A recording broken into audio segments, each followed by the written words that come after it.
This is a beginning point. This is the beginning of the rest of my life.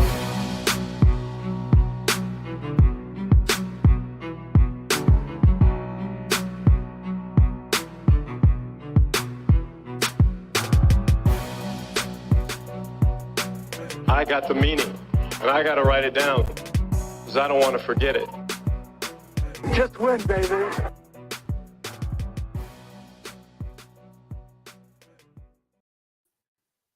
And welcome back. No, welcome to a brand new Gold Jacket podcast.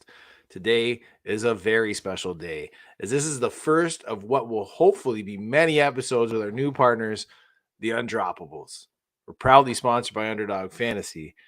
You already know this. They truly have it all. Daily, weekly, season-long best ball tournaments happening 365 days a year. Plus, you can play their pick and prop games. You get 5 picks right. You can win up to 20 times your money. Make sure you take advantage of this promo code, Undroppables, when you sign up, and you can double your initial deposit by up to $100. New platform, new partnership, same old host. You know me, Gymnastics. Still find me on Twitter at Gold Jacket QBs. I'm still joined, as always, by the other host of this show, Connor Donald. Find him on Twitter at Connor10. That's TEN, not the ones and zeros. Proud members of the Undroppables now, and you can find them at undroppables.com, on Twitter at the Undroppables, and the Undroppables on YouTube. Tonight, we're wrapping up week 11. Finally got it right. And hopefully for all you fantasy football managers getting ready to make that fantasy football push to the playoffs out there, we're looking forward to the Sunday, Monday slate for week 12.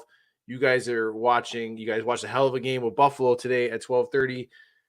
Halftime now with the Giants and the Cowboys. And then we got some late night action. We're going to be wrapping this up so my man Connor can see the Eagles play the Patriots. But first up, Connor, man, what's happening? The Eagles are not playing the Patriots. The Vikings are playing the Patriots. But God, I'm an idiot. You know what I'm talking about. Do I want to see the Vikings lose? Yes. Do I want to see the Cowboys lose? Yes. It would be a bonus night if both of those happen. So I'll take it. That's what I want.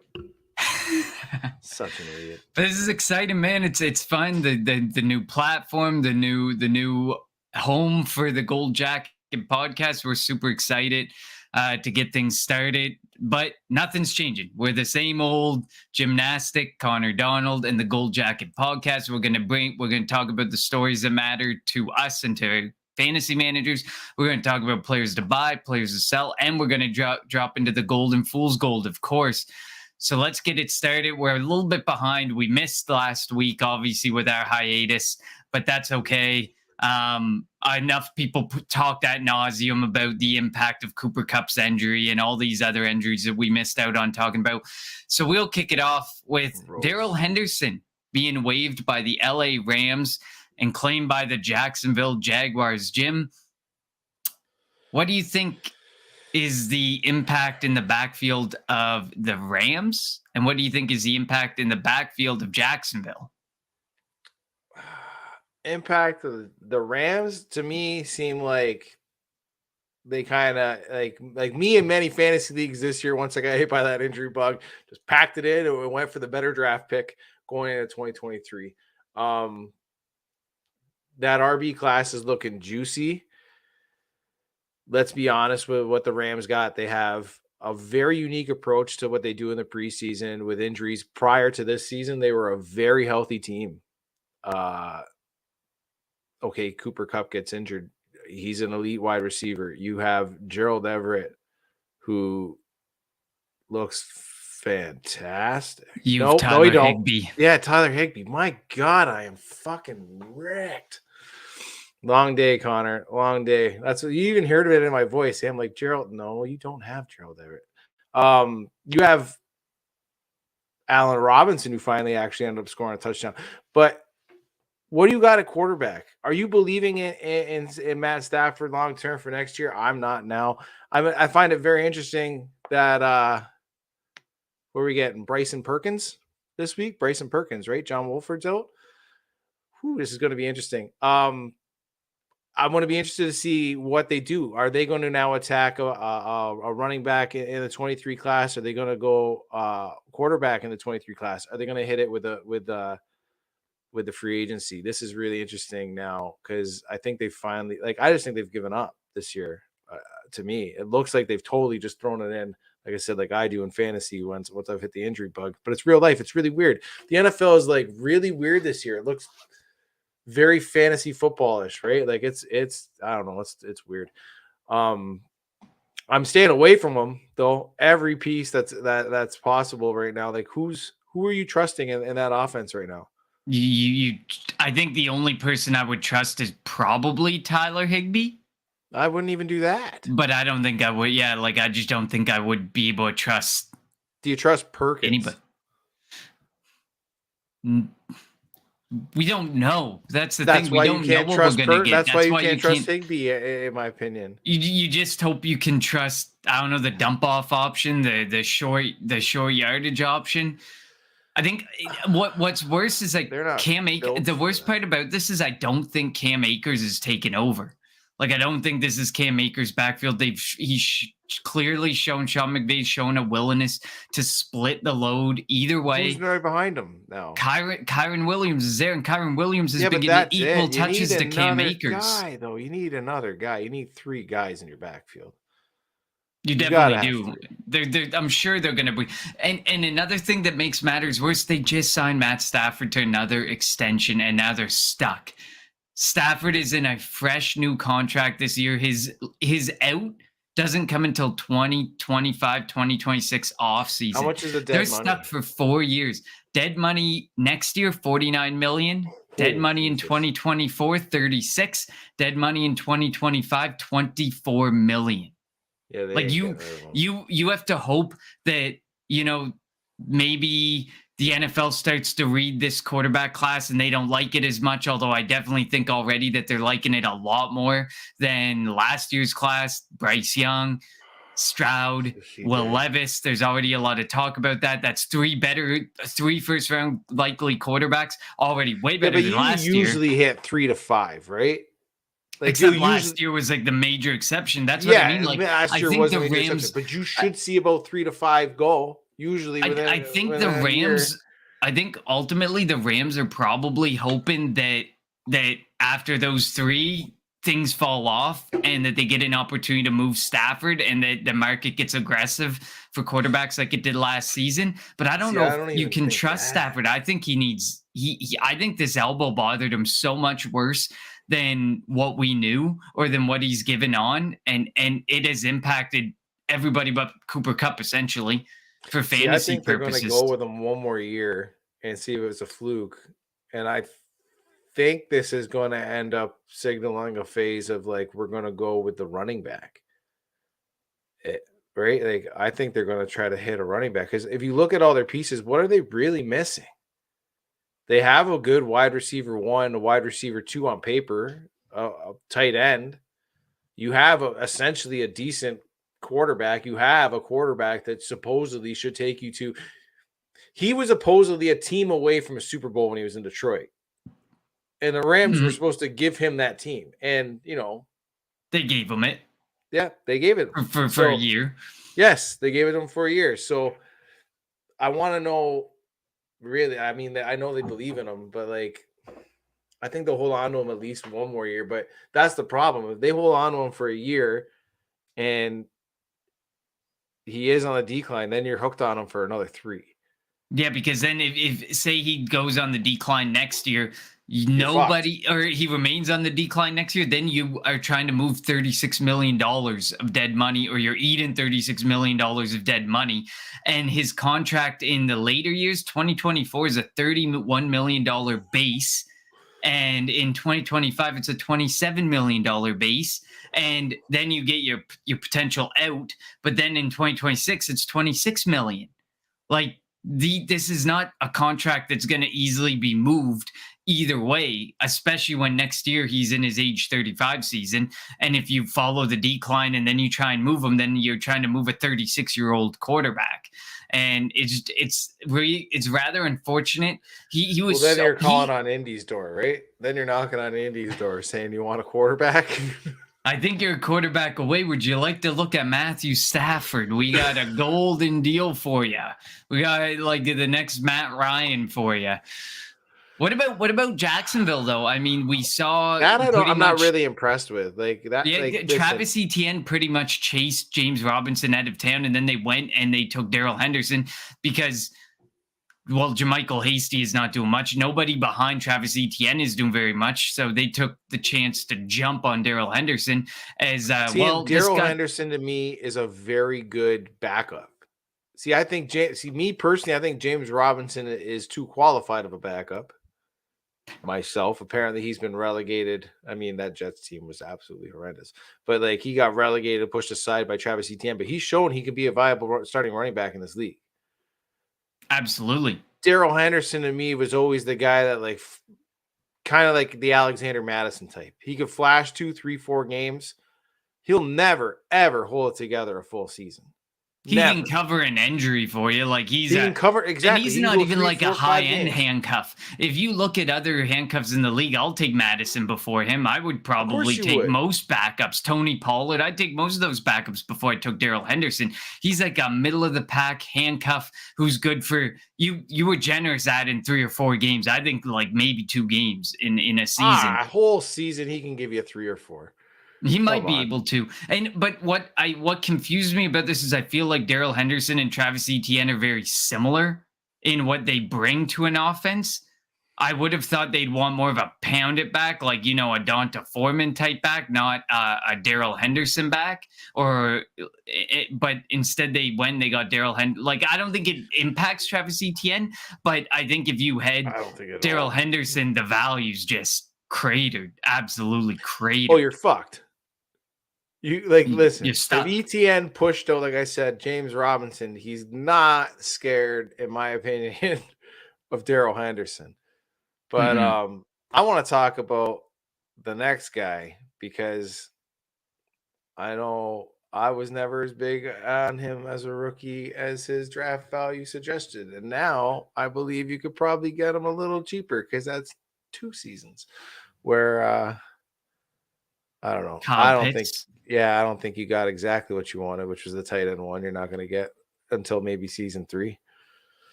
And then I think the big thing here is even elite draft capital tight ends still take their time to develop. And I get it. It's a really bad offense too. Like the offense has been putrid. The fact that they're so stuck on keeping Marcus Mariota as a starting quarterback. But I mean, they're in the middle of the pack. They're in the race. I guess like you can't pull a guy when you're still in the hunt, as ugly as the hunt is. Okay, but you want to know what's actually crazy? When I was looking this up, and I did not fucking believe this. So like starting quarterbacks in the league, who do you think has the most time in the pocket? The most average time to throw in the pocket. The most average time to throw in the pocket? Oh. Yeah. One would believe like a guy like Jalen Hurts or Dak Prescott because of the offensive lines, but I'm guessing Marcus Mariota must be up there. Okay, so I'll give you the top 4. Justin Fields, Daniel Jones, Lamar Jackson, Marcus Mariota. That was not what I expected to see. 4 of the most mobile quarterbacks end up having the most time in the pocket. That's what it says. Average time to throw in the pocket, and the times are 3.4, 3.5, 3.2, 3.08. They're the only ones with 3. And then Jacoby Brissett's 2.94, shitty Kenny Pickett's 2.9, Jalen Hurts 2.89. And I knew that Justin Fields actually had a lot of time because I think the offensive line was catching a lot of flack. Sacks. Yeah, he creates his own stacks. He stands in the pocket. He prefers to run versus throw, and we're seeing a lot of weakness in his game, and probably why teams were lucky to avoid him or not take him. But he's not like Lamar Jackson or Jalen Hurts at this point, who've shown that they can improve their passing game. He's really just a bad passer. And it's really, really frustrating to watch because I like Justin Fields coming out, but he's a really bad passer. And at this point, when you know that you have that much time in the pocket, and then 9 times out of 10, instead of using all that time to find a wide receiver, you probably vacate the pocket and start trying to run or look downfield to make a play. But we're talking I about Kyle was- Pitts. We're talking about I Kyle was Pitts. absolutely, I know, but I was absolutely fucking shocked. Absolutely shocked because it comes back to Mariota and having fucking time. This guy, top 4 quarterback in the league for having time in the pocket, and he was, I thought, went there because the offensive line was shit and he would need to scramble. That's what was the downfall to Matt Ryan, right? That And now, but part of me would wonder how much of that is to that they're keeping a lighter box with Marcus Mariota and working that secondary more and putting more bodies in the secondary to make Marcus Mariota make a decision, because that is a strategy often used, like you saw with Cooper Rush. The strategy was the best strategy against Cooper Rush or against some of these backup quarterbacks was to give them time to think and make a decision for themselves instead of being able to get the ball out of their hands really quickly, because then that's when they made the bad decisions. That's when they threw the interceptions. That's when they looked like the below average bottom of the barrel quarterback that they were. But the thing with Marcus Mariota, I would be interested to see what type of looks a defense is giving him and why he's getting that much higher. Are they just rushing for and that's it, and they're letting everybody drop back and wait for Marcus Mariota to run or make a mistake? Or are they or is it actually his offensive line is actually doing a lot better than we think? But what about Kyle Pitts? You said you think that the value could be better on Kyle Pitts now. Well, what do you think somebody what would you pay for Kyle Pitts? not the 3 first that he was demanding when he was immediately drafted. I'll tell you fucking that. I mean, at this point, I'm hard pressed to even value him at 2 firsts because straight up in a dynasty, we don't know the trade situation Kelce for him yet.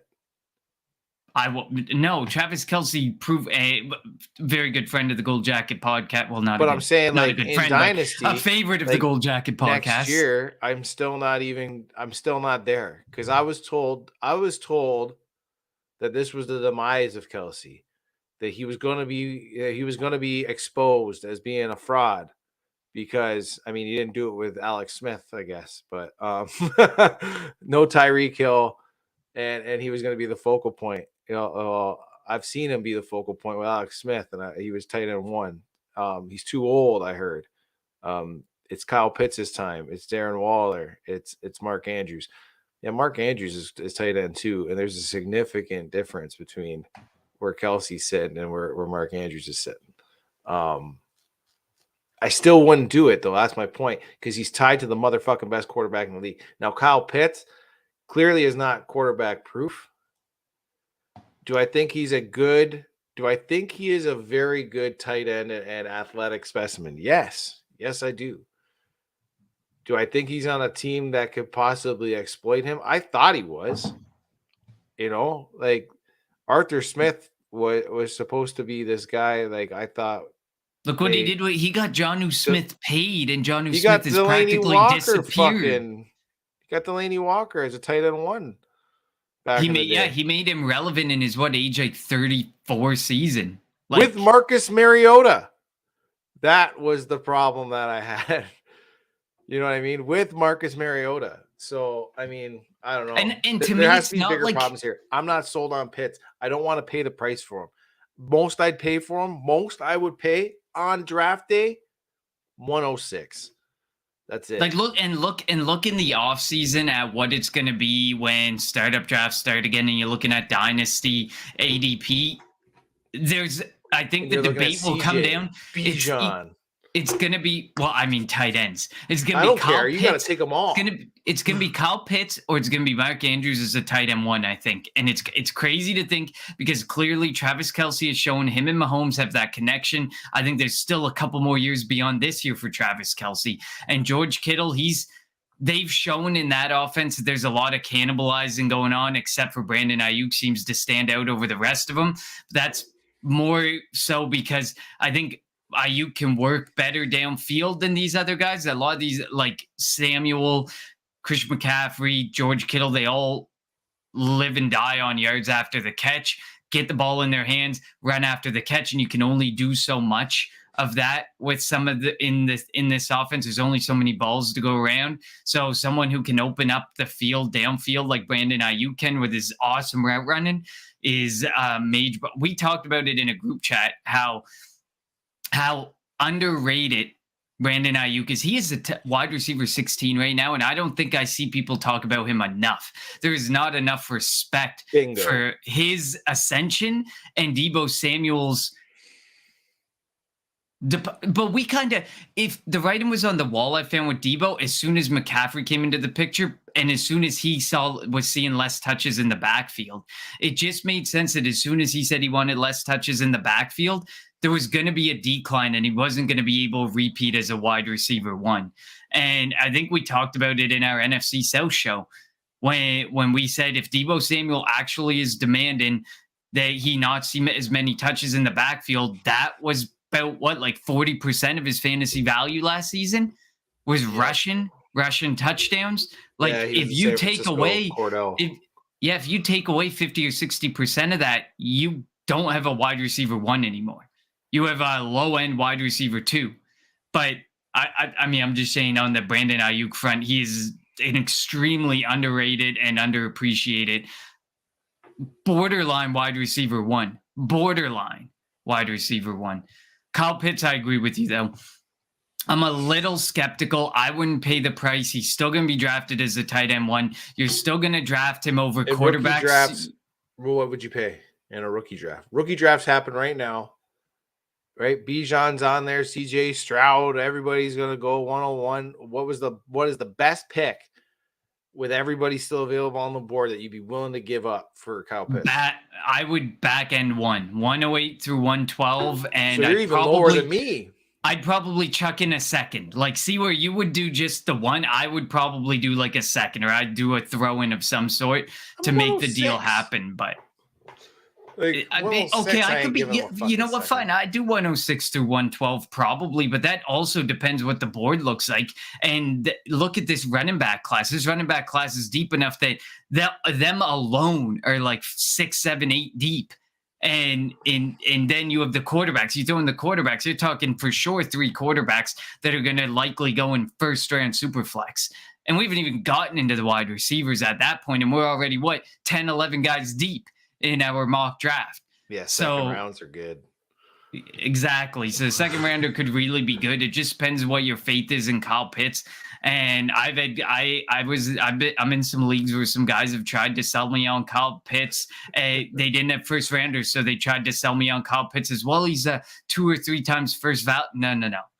He was that you used your first rounder on him. So he's a 1-time first round value to me. Now let's start talking from there. But perfect. What about Melvin Gordon? You talked about Latavius Murray. Back-to-back weeks, you put him as your player to buy. And hopefully people listened, because we never used players to buy or sell on multiple occasions, but you really wanted to bang home the opportunity is knocking. Melvin Gordon is fumbling away his job, and he literally fumbled away his job and got waived. And Chase Edmonds is headed to the IR. First of all, I don't think there's any backfield that had worse luck than this backfield. Melvin Gordon with the fumbles, Javonte Williams with his injury, Chase Edmonds, they acquired him. He went to the IR almost immediately.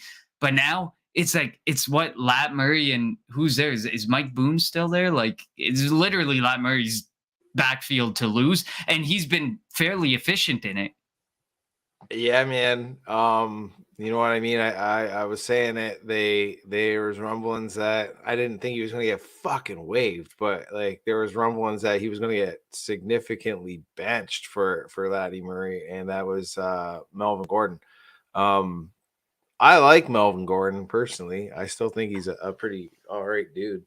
But yeah, this was probably the cheapest path to a wide receiver 1 that I could fucking see midseason in the last like 4 years of fantasy football. Laddie Murray giving you there's only one other guy, and it's actually funny because he's in this season. He's another gold jacket guy, and that's Jamal Williams. Jamal Williams and Laddie Murray were the only 2 guys that I could see like week 4. Week 5, I think Laddie Murray with Baltimore still in week 4, but he was still ended up like getting. Yeah, I think I'm just looking at Player Profiler. He was off week 5, and then week 6, 7, 8, then 10 and 11. So he might have. Has he only been there a couple games? No, he's been there earlier. I think he started there in week 6. Yeah, but like he was in Baltimore, right? So even then he was getting run before Dobbins was back. But these two guys, and especially when it ended up going to, like I said, I thought it was week 5, but apparently he was off. But when he went to Denver and Jamal Williams being, I was saying, the most valuable handcuff in fucking football was Jamal Williams. And then when Latavius Murray went to Denver, these two guys were the easiest path to an RB1 that I could see for fantasy owners. And they're both producing now. And now who's in his way? Russ Wilson. That's it. The garbage of Russell Wilson is the only thing in Latavius Murray's way. That's it. That is it. Yeah, and look at him. He just opportunities alone, rush attempts and targets since going to Denver in week 6, 16, 11, 16, 12, 21 last week against the Vegas Raiders for opportunities. You don't even get this in some people who were crying and screaming for RB1s. DeAndre Swift dreams of this type of opportunity share, and he doesn't have it right now because Jamal Williams has been so consistent. Even when Jamal Williams fumbles the ball, he's still getting put back out on that field, unlike some people who fumble away their opportunities. Like today. Absolutely. I give credit to you. We said touchdowns are not a touchy stat, but we love Jamal Williams for more than the touchdowns. He proved in Green Bay, he can be an extremely valuable handcuff, probably the most underrated handcuff, because he has proven he doesn't need the starter to be out to be fantasy relevant. Madison hasn't done that. Pollard periodically does it, but not consistently. Like some of these guys who you would name as the handcuffs to their starters Jamal Williams need does the injury on less than 50% of snaps. He plays less than 50% of the snaps 90% of the time. You know what I mean? Like he's not in there every single fucking week. 33, 34, 33, 44, 37, 40, 48, and he's putting up like 24, 23, 22, 10. 24 points. Like he puts up his opportunity share is 55.5%. It's insane. That's it. That's 26th among running backs. Like it's insane. It's insane. But what's the big thing? 35 red zone touches, 14 on the goal line. Guess what? Number 1 amongst all RBs. I think how often right ahead of Derrick Henry, right? The Gold Jacket podcast praises red zone touches, especially inside the 5 and inside the 10. Major boosts. You got to look at the running backs who have those touches. Before we wrap this up, Clyde Edwards-Helaire added to the IR. Is it Isaiah Pacheco time, Jim? Personally, I've sold Pacheco in 2 out of 3 leagues as soon as Helaire went to the IR. I'm competing in some of those leagues. I have a little bit of depth. If you're making a push and you need the depth, okay. But it's going to cost you a little bit more now. 2 weeks ago, you probably could have got him for a third. I just sold him for the 202 and the 208 in 2 separate leagues. I'll take it. What about like in your eyes, is Jerick McKinnon going to have more significant of a role than people want to say? Yep. Yeah, I do. As much as I like Pacheco, Andy Reid likes Pacheco. He can be a starter. I'm not really sold on it personally, especially like, again, if he is, awesome. You know what? I would rather him become a starter and me sell for the seconds and go, fuck, I wish I would have sold for the firsts. But the cost that you put into Pacheco is nothing. It was nothing. You got him for 3rd rounders, 4th rounders, off the waiver wires. To get a 2nd round pick in next year's draft for a guy that I took in the 4th round of a rookie draft or a week 2 and on the waiver wire, I'm taking that. Because as I just alluded to earlier, and you alluded to earlier, would you get 11 deep and you didn't even touch a wide receiver in next year's draft? Insane. That 2nd rounder is going to be worth more than what Pacheco can get, even if he does hit on draft day. And Jerry, just as an FYI, Jerick McKinnon has played over 40% of snaps in 1, 2, 3, 4, 5, 6, 7 of 10 games this year. If you are going to sit there and say Pacheco's taken over RB1, 20 opportunities a game, I think there's a very sad reality check being prepared for you. Now, and this is what's really sad about it is because like Jerick McKinnon really excels too is quick dump offs and screen passes, and that is something that the Chiefs indicate. Ready? This is the difference between the Chiefs organization and the Buffalo Bills organization. The fucking Andy Reid and the Chiefs, even though Pat Mahomes is a great quarterback up there with Josh Allen, I think they're both equally talented. You know what Josh Allen doesn't have that fucking Pat Mahomes has built in every single fucking week? 10 safety plays where he could just dump them off. The way that Bills offense is, it is like we're going for 10 to 12 yards as like that's our safety valve. No, your safety valve should be a dump off behind the line of scrimmage. I rarely see them ever throw halfback screens. I don't see them do quick slants. Like these are quick, easy dump off plays that are built in for Pat Mahomes. That's the difference. And you know who excels in that? Jerick McKinnon. You know who excels in pass protection? Pacheco.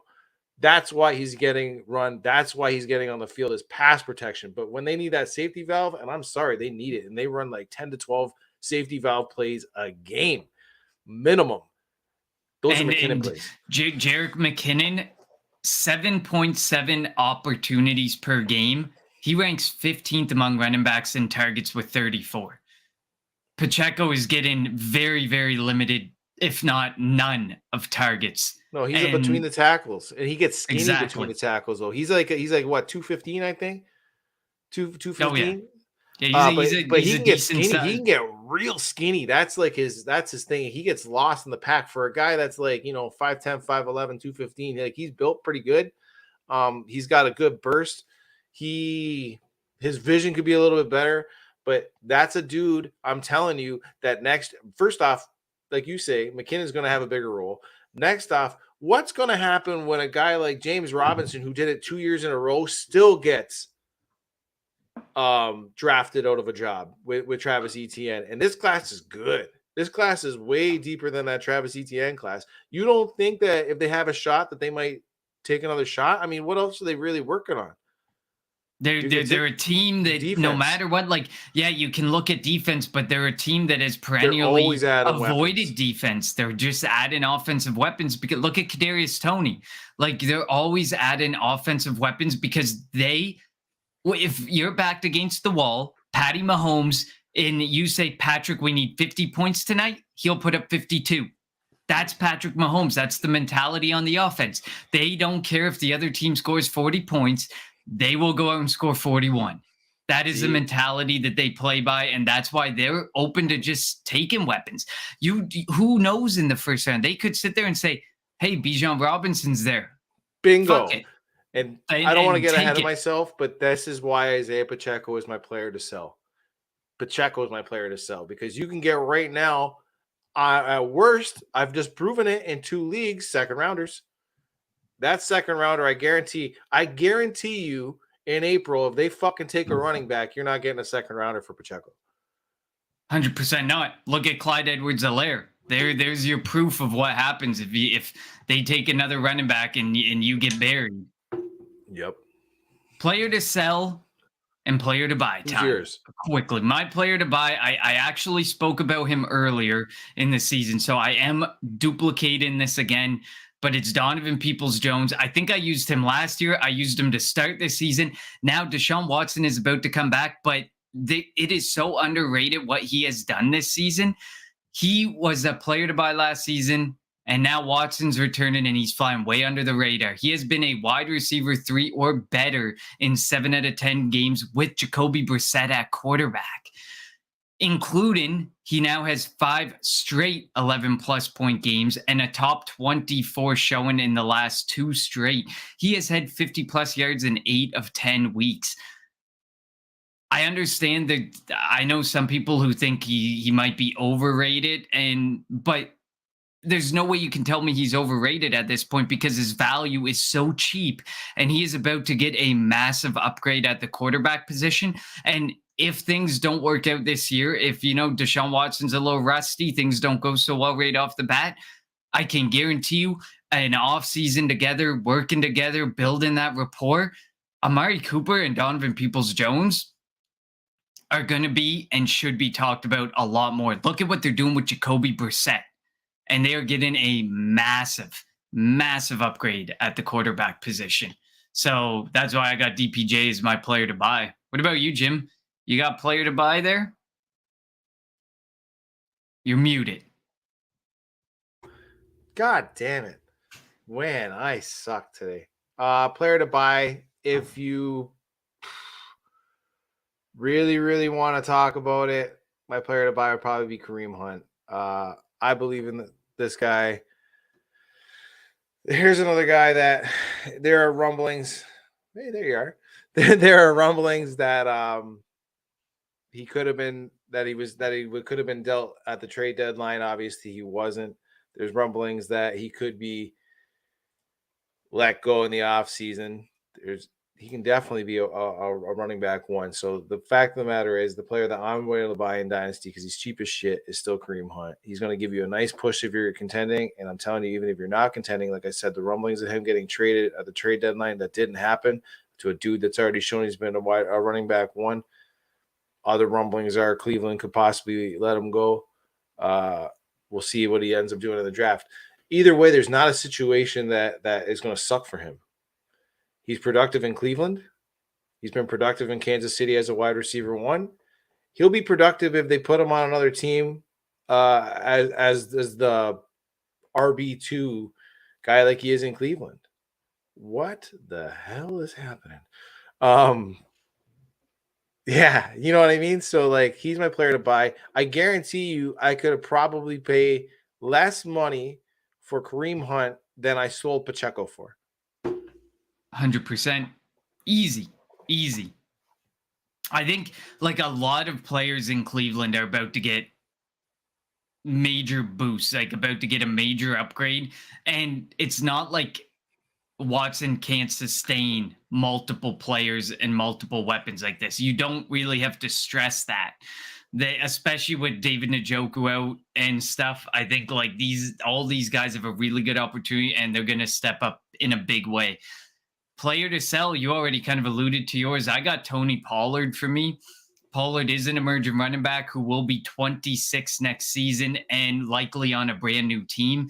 This age never spells good for a running back, as the cliff usually comes around the age of 27, especially for a guy who really hasn't popped and really been what you hoped and what we hope every offseason he will become, because everyone's like, oh, Zeke's going to get less touches. And we talked about this right before we went on the air. Maybe for a week or two, but it never lasts. Zeke always gets his touches back. He always starts to eat again. He is the RB10 in points per game right now, 20 spots better than any season finish he has had yet. He's been a top 24 running back in 5 of 6 games with 14 in 5 of 6 with 14 plus points in 5 out of 10 games.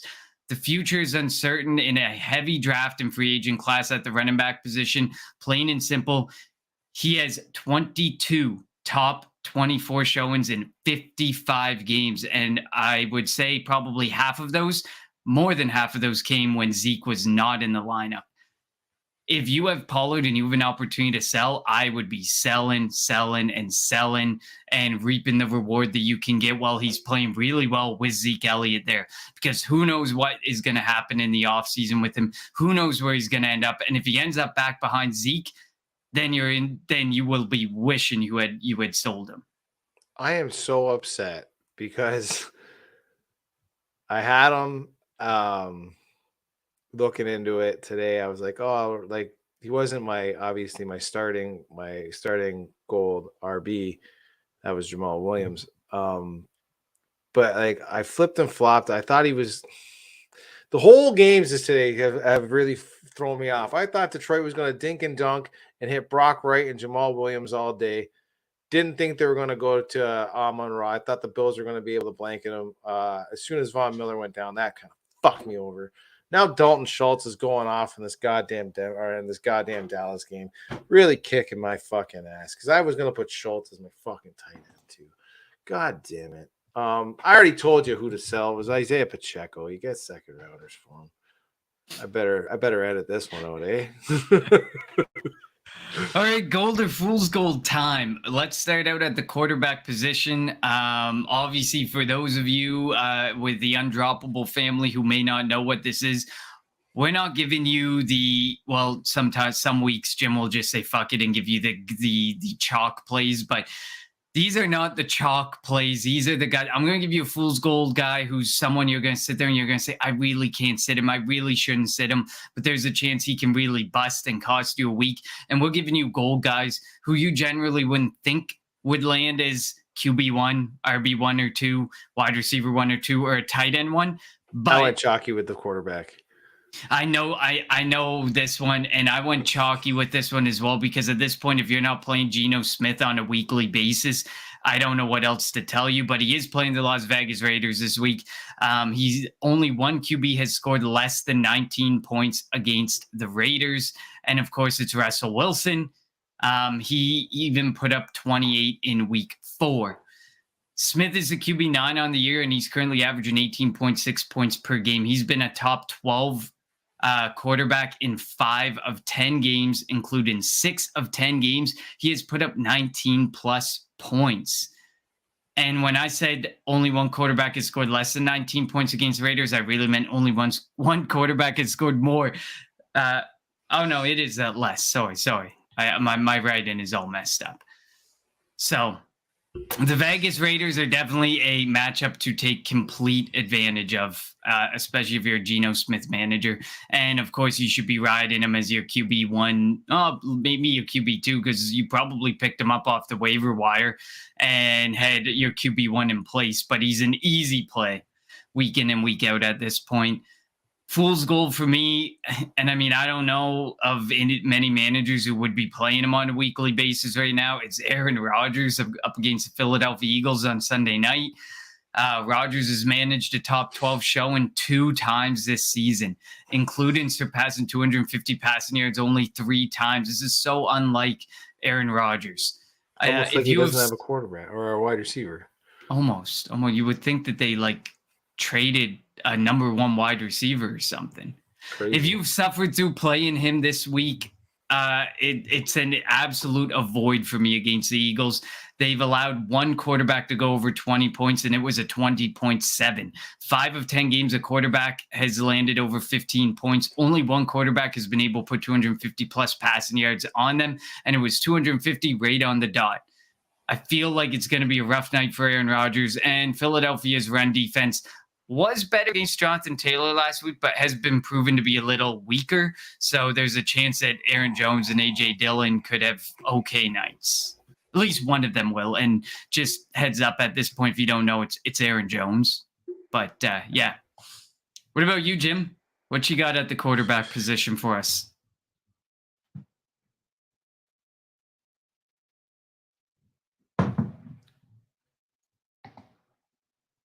Oh, no. I get technical difficulties? Probably. Nope.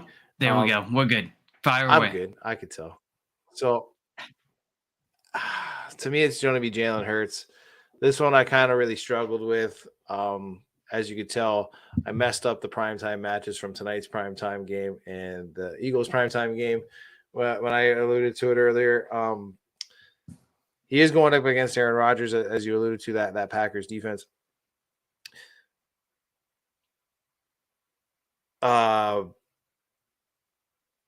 Sorry, just 1 second. My screen just froze on me. Kid's on fire though, man. So this was a real true test to me, in my opinion. Why did I have that ranked against that? Sorry. Sorry.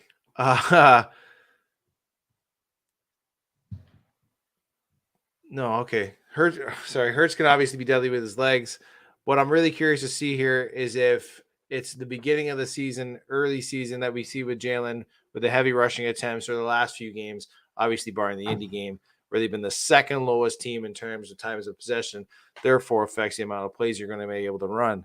But regardless, here are the facts of Jalen. He's a QB3 in fantasy behind the King and Prince, Mahomes and Allen.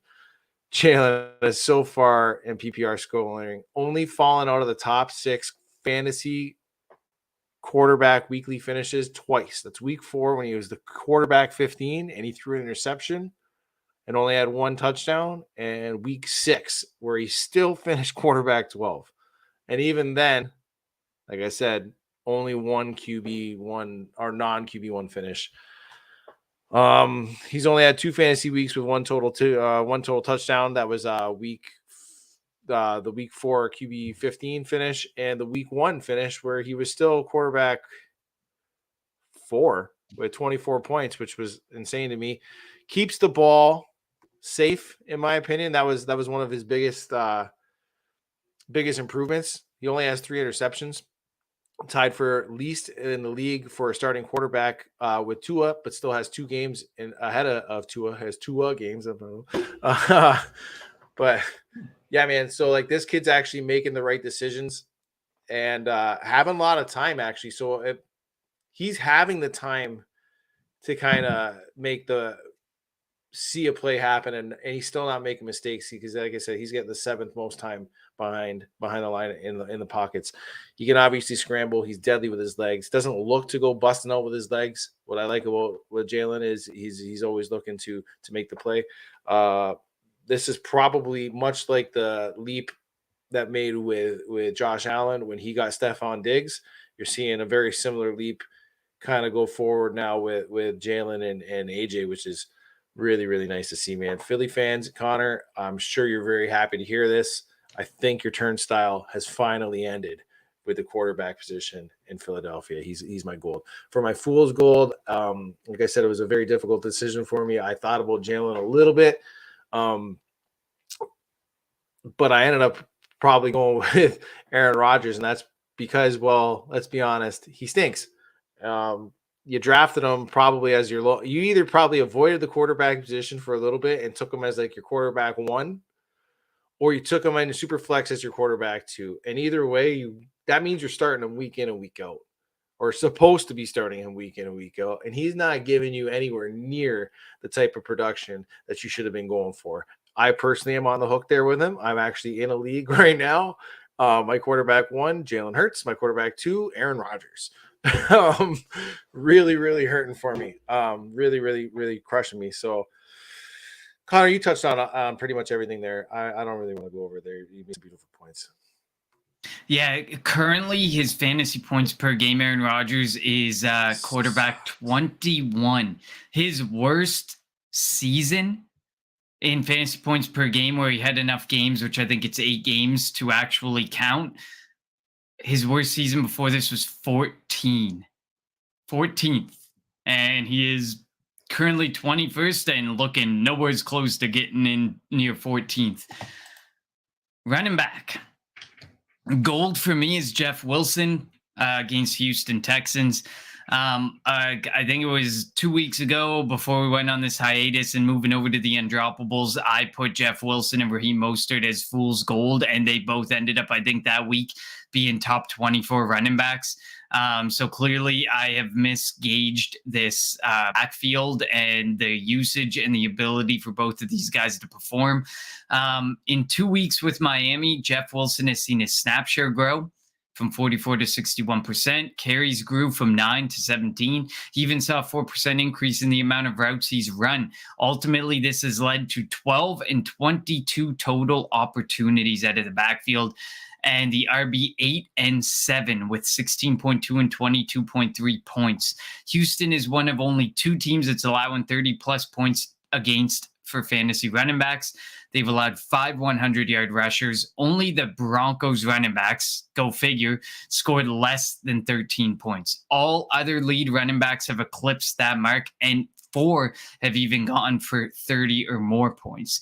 So there's really a good opportunity here that Jeff Wilson likely will be an RB1.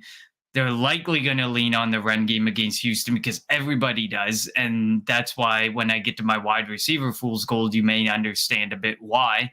But Jeff Wilson, and you can probably even throw Raheem Mostert in there as well as a flex play. Fool's gold for me. I picked him before and he was a letdown that week, and I'm going to pick him again. And it's Nick Chubb against Tampa Bay. Tampa Bay continues to be a very formidable front against the run. Only 3 running backs have managed 15 plus points against them, and 1 went over 20 points. They've allowed 6 total touchdowns to the position. That's 3 rushing and 3 passing.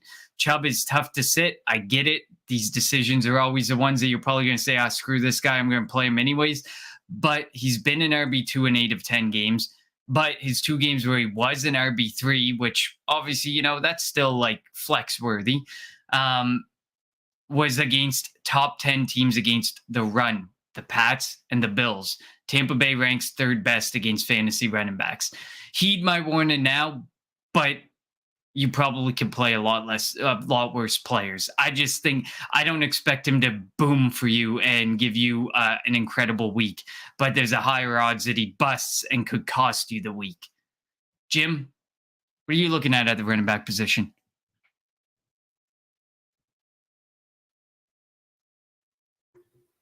I only got 1 gold. Sorry, I don't have a fool's gold for this. Took a lot. Fool's gold probably would have been tonight. You don't want to hear about the fools. But anyway, the gold is going to be the guy who has been given the keys to the kingdom. That's James Conner, man. Man alive. This is a guy that was drafted in the 3rd round as a rookie, caught fire, disappointed every year since in fantasy where you took him. People have finally given up on him. And this is like the resurgence here, right? People finally gave up on James Conner. He's back. People gave up on Tua. He's on fire. What's happening here? Bunch of different games. But he's my gold. He's going up against the LA Chargers. Plain and simply put, they stink against the fucking run. I think they're like 5th worst against the run, maybe 3rd worst, something like that. I think they're 5th. Let me bring it up. They are 4th, sorry. Right behind the Vegas Raiders because they suck too. And plain and simple, there's nobody else behind him. There's Keontae Ingram, who people were hyped about. I mean, he'd be a guy that if you can get a hold of him for relatively cheap on a dynasty squad, I wouldn't mind having. But for right now, week 12, going in for my gold running back, it's got to be James Conner, man. I don't believe. Is Kyler even playing? Is Kyler playing? I don't think it's fully decided yet. But yeah, he's probably has he leveled up on Warzone yeah, I was yet? Gonna say the running joke is that he's been injured since the release of Modern Warfare. So insane, it could be a while, but could be a while until he gets up there. But so I don't really have confidence, right? So if it's not Kyler, I feel like they're gonna have to rely a little bit more on James Conner really to establish a run to allow the pass. Does that make sense? I know a lot of teams absolutely makes sense. I know a lot of teams want to establish a pass to get the run, like for James Conner to end up going, but no, I think you're going to see a lot of James Conner speak. For Fool's Gold, like I said, I don't really have any. And that's okay. Tonight. It probably would have been tonight, but it's not going to help you. Just gonna add something in there. The Chargers are bad against running backs and tight ends. They're just really bad, like in that short intermediate range. So you can probably play Trey McBride with some sense of confidence as well this week. He isn't my gold tight end, but just something to think about. Wide receiver, I got gold. Jahan Dotson against Atlanta. 2 teams have allowed 2,000 plus yards to the wide receiver position. 5 teams have allowed 13 plus tight ends to the touchdowns to the position. 3 teams have allowed 40 plus points per game to the position. Atlanta fits into all 3 of those horrendous categories. Dotson is working his way back from a hamstring strain that kept him out for 2 games. And has seen his snap share and routes increase between his first week and his second week out of return. It was only a few weeks ago Dotson had 4 touchdowns in 4 weeks and was a top 24 wide receiver in his first 2 weeks as a rookie wide receiver. I think brighter days are coming for Jahan Dotson. And while things were rough in those first 2 weeks back and you probably were expecting more, Hopefully things get a lot better up against Atlanta. And of course, this is a sign that, play Terry McLaurin with lots of confidence as well this week. This is one of those games where I think Taylor Heineke can really go off instead of, some of these games where he's just been putting up, 15 to 18 points. This could be one of those games where he goes 20 plus and has one of those really good, a lot of YOLO balls, a lot of big plays, because Atlanta just isn't that great against wide receivers and the passing game. Fool's gold for me, and I kind of alluded to it above, it's Jalen Waddle going up against Houston. Houston has been good against wide receivers, and that is almost exclusively because teams choose to run them out of town on the ground. Houston has allowed 1 of 10 wide receiving cores to have 2 wide receivers score 10 plus points. So only on one occasion this year has a team had 2 wide receivers put up 10 plus points against this Houston Texans secondary. 7 of 10 games a wide receiver has been able to eclipse 15 points. Plain and simple. We kind of said it earlier in the season. Yes, Jalen Waddle is a wide receiver 6. I get it. Tyreek Hill is a wide receiver 2, and by a significant margin more than Jalen Waddle, being the wide receiver 6. He has dominated targets with 106, while Waddle has 75. Waddle has managed a top 24 showing in only 50% of games. That's 5 of 10 games, with 2 games accounting for 70 of his 174 fantasy points. So 2 games are 70 of his points. 8 games are 104 of his fantasy points this season. And 4 of his 6 touchdowns also came in those 2 games. The Texans have only allowed 4 touchdowns all season to wide receiver. Plain and simple, Tyreek Hill is probably the wide receiver to play here because they're just going to run a lot. This is a Raheem Mostert, this is a Jeff Wilson game, and this is probably not a Jalen Waddle or Mike Gesicki game. There's just something has me feeling that way, and I would be, while the offense has been extremely high octane and extremely effective, I just don't see a way where Tyreek and Waddle become the second wide receiving core to score 10 plus points. I have 2 wide receivers score 10 plus points out of that group against this team. I just don't see it because I think Mike McDaniel can be very confident in his run game this week. What about you, Jim? So my gold is going to be Brandon Ayuk. Like I said, here was a cat that I was asking in a group chat. Does he have what it takes to be a wide receiver 1? Maybe the wide receiver 1 overall in Dynasty. That was a serious question I asked to you, a couple other cats that I respect. And I said, if the situations were somehow reversed and Ayuk was drafted by the Vikings at 20 and Justin Jefferson drafted by the 49ers at 25, will we be talking about Brandon Ayuk the way we talk about Justin Jefferson? That is a legit question that I asked. And I think it's yes. I think you see a dude with nasty route running, an acute sense of how to speed up and slow down to beat DBs in short area yardage, and a guy that, as you alluded to earlier, seems to be the only guy that isn't part of the cannibalization in that San Francisco 49ers offense, and a guy that, let's face it, Jimmy G likes. Who do you like as a rookie? Brandon Ayuk.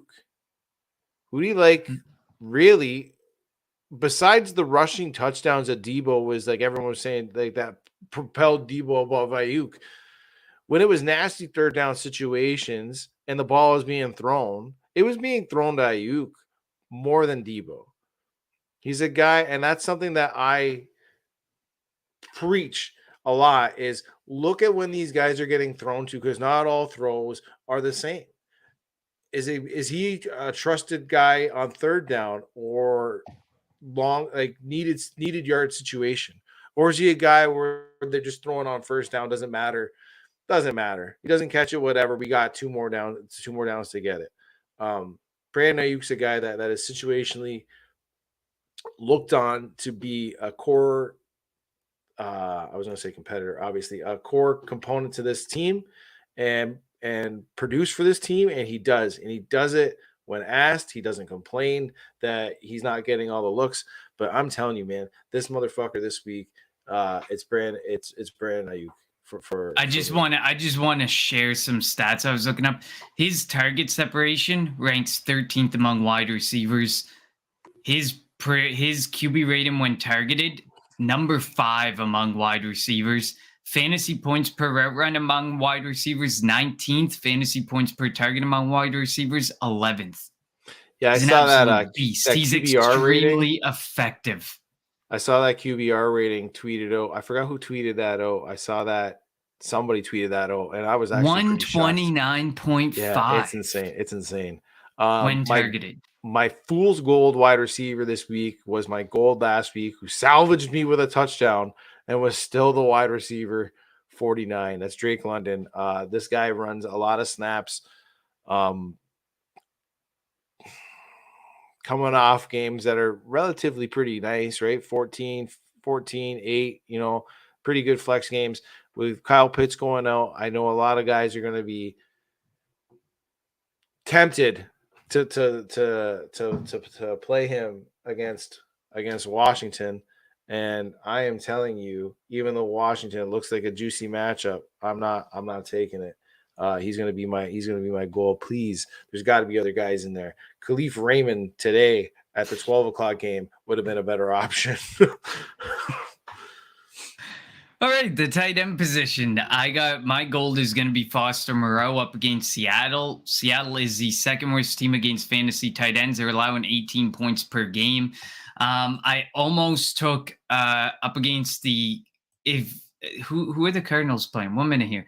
Cardinals are playing the Chargers. If Gerald Everett is playing, he is a smash play, easy. He's been a smash play every single week as a tight end when healthy anyways. But the Cardinals are the worst team against tight ends, but it feels too easy to take Gerald Everett. He's too much of a chalk play if healthy. So I got Foster Moreau here. They've allowed 10 plus points in 70% of games this year. 5 of those have gone for 12 plus points. And you may laugh, 12 plus points for a tight end. What a joke. That lands you pretty much a top 8 tight end, top 6 tight end. Just saying. Moreau is on the field almost 100% of the time right now. He's ran 25 plus routes in 4 straight games. Plus, in his last 6 games, has seen 5 or more targets in 4 of those games. The opportunity is golden, although he hasn't been overly effective, and he only has produced, I think, 1 top 12 tight end performance in the last 5 or 6 weeks. I think this is one where he can really come out and be a top 8, top 6 tight end, give you, 12 to 15 points, and you'd be very happy.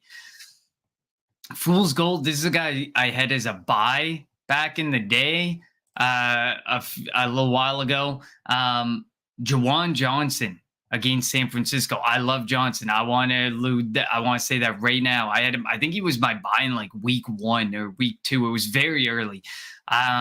He has now scored a touchdown in 3 straight. He's currently the tight end 8, and he's delivered 3 straight tight end 8 or better showings. Unfortunately, he comes up against the 5th best team against tight ends, and that is the San Francisco 49ers. They've allowed the least amount of yards to tight ends at 332. They've only allowed 2 touchdowns to tight ends. And the only games, Tyler Higbee put up 17. Travis Kelce put up 15. Even Travis Kelce only put up 15.8. Look at what Kelce's been doing. 15.8 against this defense, or against the tight end here. In prior weeks, even when Higbee had a second shot at it, he put up a 3.5. They've allowed a 17.3, a 10.9, a 15.8. Everything else has been 6 points or less to the tight end position. So unfortunately, I do not think Juwan Johnson is a good play this week. Before you move on to your gold or fool's gold tight end, let's get to a quick question here. Pick 2 for this week. Kenneth Walker, Aaron Jones, Ramondre Stevenson. Jim?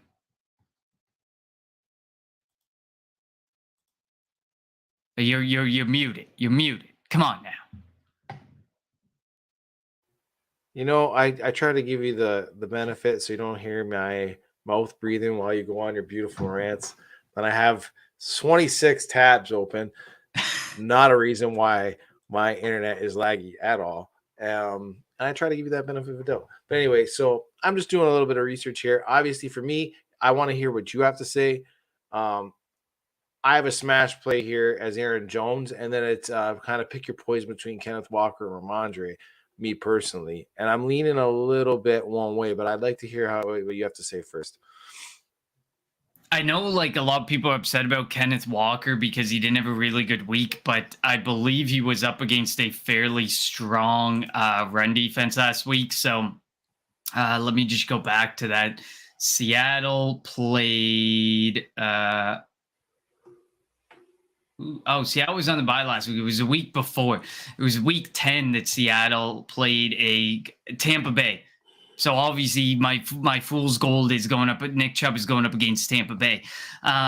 This week, Seattle plays. Let me see before I make this decision here. Seattle plays Las Vegas. Oh boy, Your Golden Boys. Poof.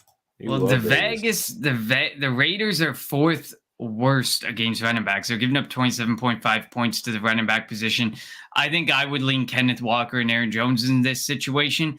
Philadelphia's run defense was better last week against Jonathan Taylor after the first drive, but in the first drive, they gave up like 11.4 fantasy points to Jonathan Taylor, and then he got maybe 5 points after that. But at the end of the day, that's where Aaron Rodgers and that offense is going to have to lean a lot on the backs of Aaron Jones and AJ Dillon. And I think Aaron Jones can have a decent day for you. Kenneth Walker, I think, is going to have a great day for you. I think Kenneth Walker is going to bounce back incredibly well. So I would lean that way because I know the Patriots game is coming up, and so we really have to make this decision very quickly. The Vikings are ninth worst against running backs as well. I don't think you could go wrong with any of these, but if you're looking for like a really good boom play, Kenneth Walker and Aaron Jones are the two that I think can be like top 12. Ramondre, not so convinced. Damian Harris started taking some more touches last week. I don't know. Did he? What did Damian Harris have on the touches? Just real quick, because I lean Ramondre, because Ramondre, even though inefficient on the ground last week, gets a smash play against the Vikings and still shows that he can do it in the air. And he's a big boy. So, like, when you get him that ball, I don't know, man. He got 10 opportunities on 25% snap share, Damian Harris. So it's good. Well, I don't know. I'm leaning Ramondre. I'm going with the two guys who are going to be out there like 50% or more of the time. Even Kenneth Walker is going to be out there like 100% of the time. Aaron Jones is out there like 60, 70% of the time. And I think they got better matchups, but that's my take. And I hate Thursday nighters for running backs. I hate Thursday too. I hate Thursday as well. Me personally, all things considered, all things equal, we both agree Aaron Jones is your smash play. Then it's a pick your poison. Connor makes some pretty good arguments for Kenneth Walker. Me, I like the fact that Ramondre Stevenson's getting another smash play and seems to be able to do it, even though inefficient on the ground. Always shows that he can at least get them in the air. Teams aren't going to be effective stopping both ways. But I do get it. If you're hesitant to start a Thursday night guy, totally get it. But this week's different. It's Thanksgiving. There's fucking like 6 teams playing.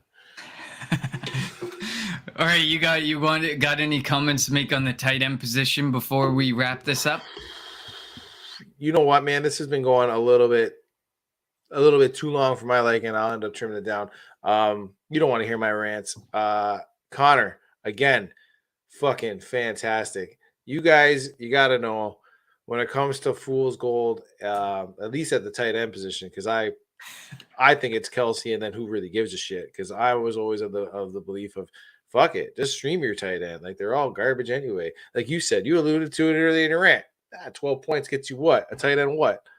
8, 6. Woo, that's depends terrible. on the week. You get gold, damn gold. Traded JT and Amari for Justin Jefferson. Good trade. Michael Bernardo.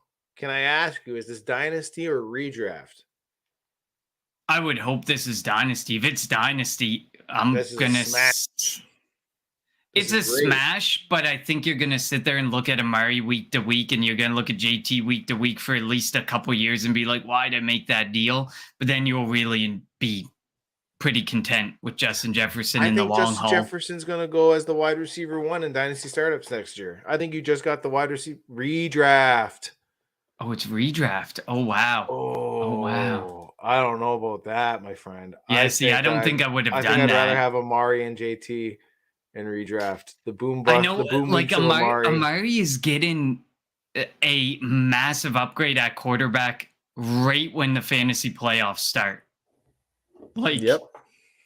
and like, no matter what, you're like, oh well, they got to build the rapport or whatever. That to me, that doesn't matter. you know what? Real They're gonna quick. get peppered with targets. What are your other running backs looking like, real quick, Mike? Yeah, if you're able to give up Jonathan Taylor in a Now I'm redraft interested. league, Like, what are your other running backs looking? we'll only allow it to run this long for today because we're very curious to know Oh, I'll how trim you up were that able whole how you were pausing able to shit, move man. Jonathan Taylor. Yeah. ETN, Wilson, Pacheco, Rashad White.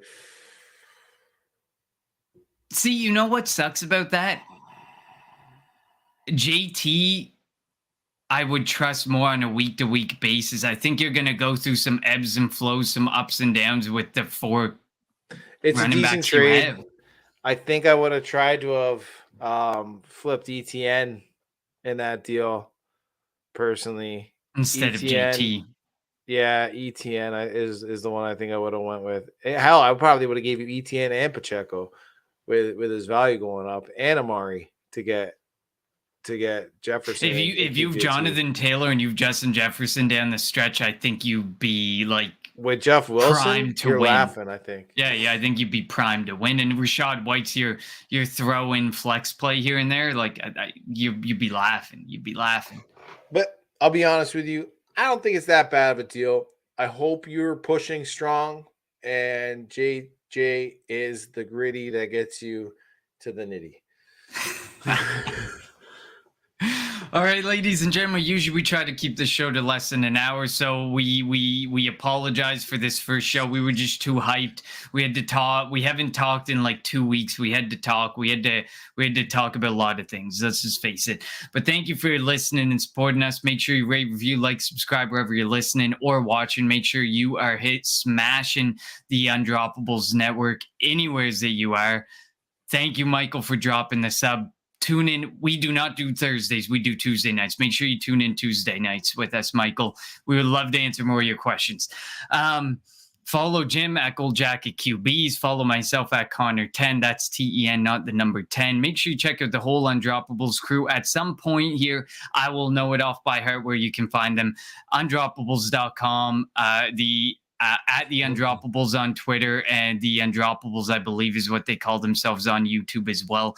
Make sure you check them out there. But for now, everybody, thank you so much for tuning in. We will see you all next Tuesday.